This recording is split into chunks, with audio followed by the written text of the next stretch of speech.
Prodi Sistem Informasi Fakultas Ilmu Komputer Universitas Muhammadiyah Riau.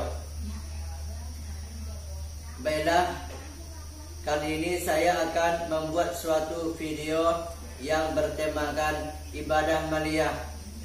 Sebelum saya memulai pembahasan kali ini, sebaiknya terlebih dahulu teman-teman semua jangan lupa like and subscribe channel YouTube dari saya. Ditunggu ya kabarnya. Terima kasih. Baiklah, langsung saja kita mulai pembahasan yang pertama, yaitu ibadah maliyah. Apa itu ibadah maliyah?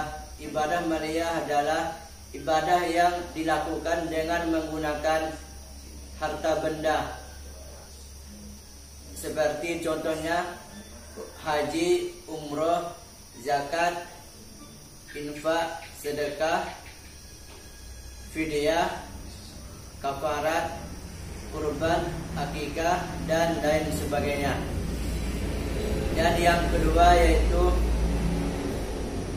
macam-macam ibadah maliyah. Ada beberapa macam dari ibadah maliyah. Yang pertama yaitu ibadah yang bercampur dengan maliyahnya, seperti haji dan umroh. Kedua bentuk ibadah ini memerlukan pengorbanan biaya yang cukup besar, karena tanpa biaya tersebut ibadah ini hampir tidak dapat bisa dilaksanakan. Terutama bagi kita yang masih di luar dua kota tersebut, yaitu di kota Mekah dan kota Madinah. Yang kedua yaitu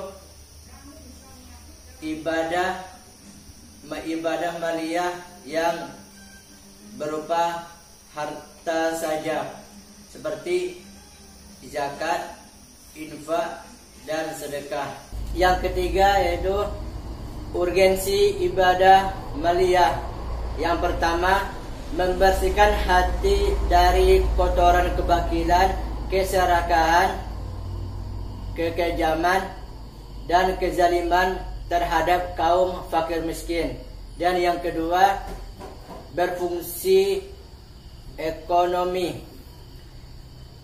Ini dengan memberikan bantuan bagi yang membutuhkan atau kepada kaum fakir miskin. Yang ketiga, memiliki fungsi sosial. Dengan ini memberikan zakat kepada kaum fakir miskin bisa menjaga keseimbangan hidup atau kesenjangan dan menghindari ketidakadilan sosial. Yang keempat yaitu memupuk rasa kasih sayang dan kecintaan orang kaya atau agniya kepada yang tidak memiliki harta, sehingga terjalin keterpaduan antara orang miskin dan orang kaya. Dan yang kelima yaitu mengikis segala bentuk kejahatan yang bisa terjadi di masyarakat akibat kesenjangan dan ketidakadilan sosial. Di dalam Al-Quran, zakat dan sholat banyak sekali kita temukan bergandengan dalam satu ayat.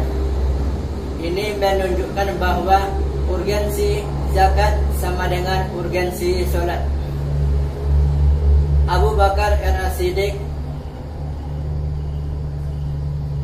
sudah melakukan sebuah sikap yang sangat keras dengan sumpahnya, demi Allah, saksikanlah oleh kalian demi Allah, saya akan memerangi kalian yang sudah rajin sholat tetapi tidak mau membayar zakat.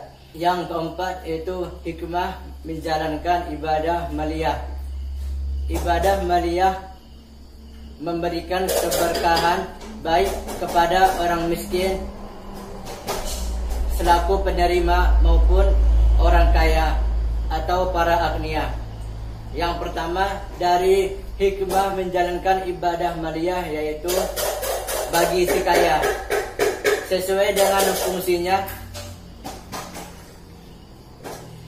sebagai pembersih harta. Selain juga pembersih hati, tutahhiruhum wa tuzakihim biha. Jadi dengan berzakat harta itu menjadi bersih dengan hak-hak orang lain yang dititipkan oleh Allah kepada orang kaya. Dan yang kedua yaitu bisa membersihkan hati dari penyakit tamak, rakus, kikir, dan penyakit hati lainnya. Yang ketiga yaitu memberikan zakat atau infak dan lainnya kepada fakir miskin, bisa menjaga keseimbangan hidup dan menghindari ketidakadilan sosial. Yang keempat, memupuk rasa kasih sayang dan kecintaan orang kaya atau agniya kepada orang miskin, sehingga terjalin keterpaduan antara orang miskin dan orang kaya. Dan yang kelima, mengikis segala bentuk kejahatan yang bisa terjadi di masyarakat akibat kesenjangan, kecemburuan, dan ketidakadilan sosial. Yang terakhir dalam pembahasan kita kali ini adalah makna spiritual ibadah maliyah bagi kehidupan sosial. Harta yang dititipkan Allah kepada manusia harus dijadikan bekal beribadah kepada Allah Subhanahu wa taala. Banyak harta untuk mendorong seseorang untuk lebih banyak beribadah kepadanya. Pelaksanaan tugas ibadah kepada Allah tidak hanya diwujudkan dalam bentuk fisik saja, tetapi juga harus diwujudkan dalam bentuk ibadah harta. Ibadah maliyah seperti zakat termasuk ibadah ijtimai adalah ibadah yang dilaksanakan dalam rangka memenuhi kebutuhan sosial kemasyarakatan. Zakat merupakan salah satu sendi di antara sendi-sendi Islam lainnya. Dalam artian lain, zakat merupakan ibadah maliyah yang berimplikasi luas dalam kehidupan sosial atau jamaiyah. Ada sejumlah ayat yang bertebaran di dalam Al-Quran dan hadis Nabi. Salah satunya ayat yang berbunyi, A'udzu billahi minasyaitonir rajim. Khudh min amwalihim sadaqatan tutahhiruhum wa tuzakkihim biha wa salli 'alaihim inna sholawataka sakanun lahum wallahu sami'un alim. Yang artinya, ambillah zakat dari sebagian harta mereka. Dengan zakat itu kamu membersihkan dan menyucikan mereka, dan berdoalah untuk mereka. Sesungguhnya doa kamu itu menjadi ketenteraman jiwa bagi mereka. Dan Allah Maha mendengar lagi Maha mengetahui. Quran Surah At-Taubah ayat 103. Dalam ayat tersebut mengandung spirit filantropi dalam Islam. Ada dua nilai yang terkandung dalam spirit filantropi dalam ayat di atas adalah bahwa zakat selalu mengandung dimensi ganda. Maksudnya mensucikan, membersihkan hati dan harta. Ada nilai filantropi zakat lainnya adalah kepedulian dan keadilan sosial kepada sesama manusia, terutama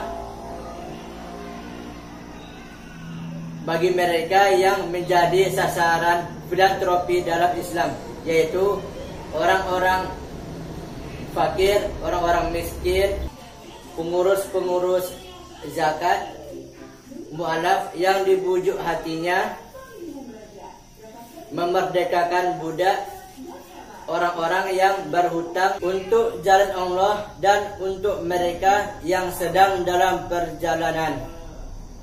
Sekian pembahasan saya kali ini. Kurang dan lebihnya saya mohon maaf.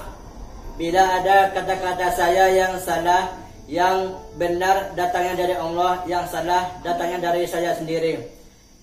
Sekian dan terima kasih. Wassalamualaikum warahmatullahi wabarakatuh.